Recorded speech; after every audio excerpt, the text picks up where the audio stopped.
What's going on, fellow A-plussers? It's your boy, Adam Perez. I'm back once again with a brand new movie review. As believe it or not, I'm finally getting into a film I've been wanting to see for quite some time, and that is Longlegs. It is a brand new sort of horror thriller that we wind up getting earlier this year.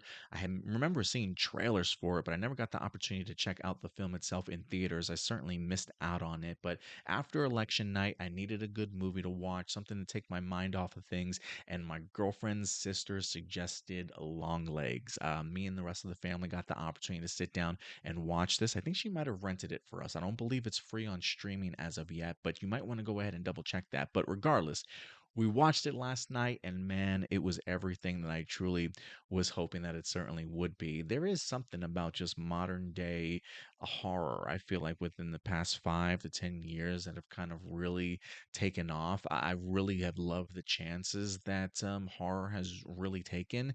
And with this being a horror thriller, while there's definitely some jump scares and some really horrific images, it definitely makes you think, and it definitely pushes you certainly to the limit. And for me, I love a good mystery. I love a good serial killer kind of themed movie, and this one definitely had me thinking, certainly all the way through and towards the end. I mean, even by the end of this movie, I'm trying to put the pieces together, trying to figure out what's going on. And for me, that only not only adds sort of replayability to me, but the fact that it stays on my mind and I'm trying to figure out these pieces. Like it's not like a plot hole scenario or anything like that. It's just something that really pieces are there. It's just kind of putting it together, if that makes sense. But I love films like that, and so I knew I was going to enjoy Long Legs, but I didn't know I was going to enjoy it that much. And to back it up, it has some really great performances in here. We have Nicolas Cage, we've got Micah Monroe, who plays one of the lead characters, and Lee Harker here. You might recall Micah Monroe from It Follows, if I'm not mistaken. They've got Kiernan Shipka in here as one of the girls that have in fact survived. She did a remarkable job. She was from The Chilling Adventures of Sabrina, if I'm not mistaken. And Blair Underwood in here as one of the FBI agents or FBI directors, if you will. So performances all around, absolutely loved. But let's talk about this film real quick. I'll just give you guys my brief review. Going into this, I remember seeing Nicholas Cage's name on it, and everywhere that I saw in the trailer, I'm like, "Where's Nicholas? Like, I don't see Mr. Cage like anywhere in here." So there was a part of me that thought to myself, like, "I wonder if he's the killer. Like, I wonder if like he's the person that like they're hunting for, or whatever the case certainly might be."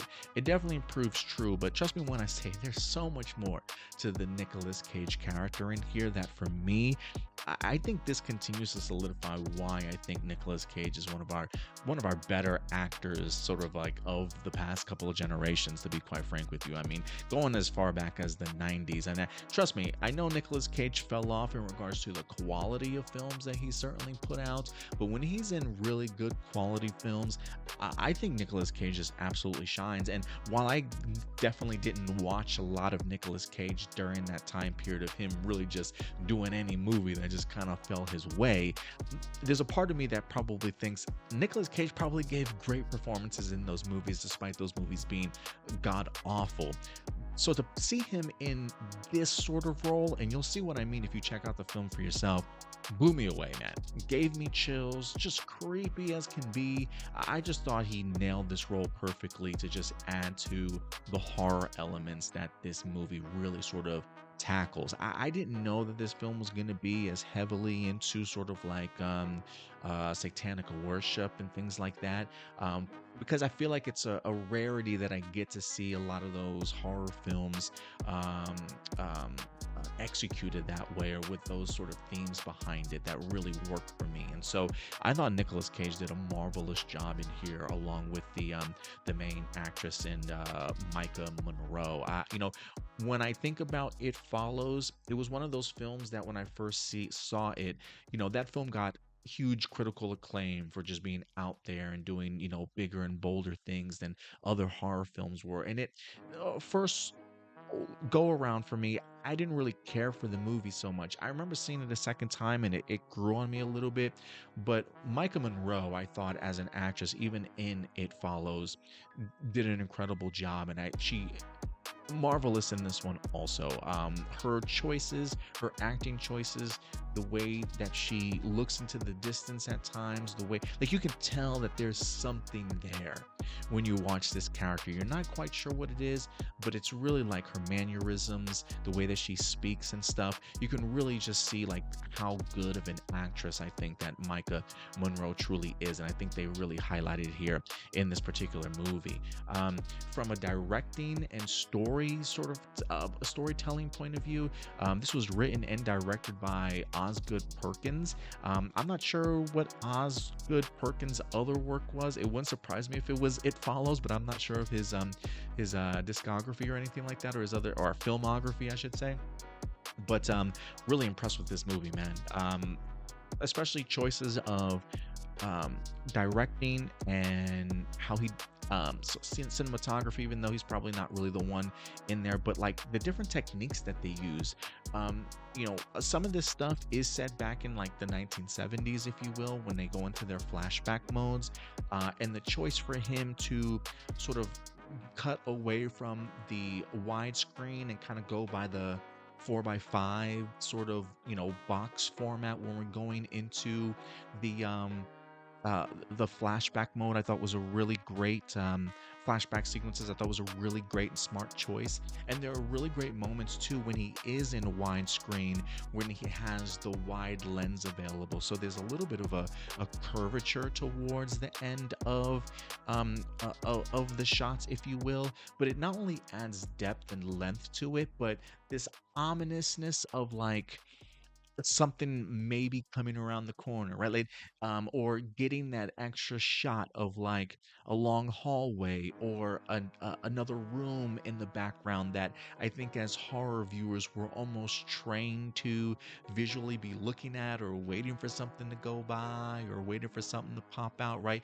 It's really that extra wide lens that just adds more open space, if you will, for some of these central characters and some of the scenes that they're in, that I think itself just adds a certain mood and a certain tone that just makes you feel really uncomfortable.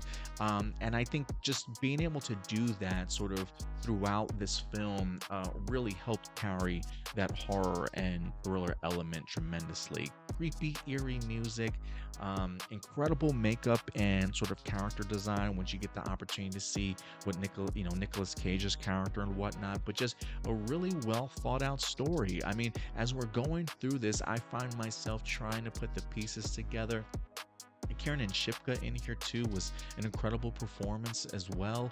I was just really impressed with where the story took me, in the sense of balancing the concepts of satanic worship, the concept of, is there like a dark magic sort of element kind of being involved here, but also at the same time, you've got people that want to clearly keep this case as grounded as possible and whatever the case may be. So it was a really great sense of a grounded serial killer film with elements of like that supernatural satanic sort of black magic vibe. And again, it just felt like a combination I personally haven't felt like I've seen in a really long time. So look, man, if you're looking for a great horror thriller film, I definitely would certainly recommend Longlegs. I don't know if sometimes because it's not like fast paced, there are some moments of quietness. It does feel like it may have a little bit of a slow beginning the first 5-10 minutes or whatever the case may be, but once the dialogue and the story really starts moving, I think you'll just really fall in line and just really be impressed with some of the twists, the turns, the revelations that are certainly shown, because there are definitely moments where my jaw dropped, or I was like, oh my god, like that's the type of film when I have no idea what I'm certainly expecting. And when you finally get the revelation, it's like, yeah, some of the stuff I saw coming, some of the stuff I didn't. And I think that's a really great balance, if you ask me. So guys, I highly recommend Longlegs if you haven't checked it out for yourself. And if you have, look, I personally want to know your thoughts. At the end of the day, these are simply my A+ opinions. I always want to know yours. So guys, let me know your thoughts on Longlegs in the comment section box below. But until next time, do me a big favor, as always, take care of yourselves, take care of each other, and keep it A+. I'll talk to you guys later. Bye.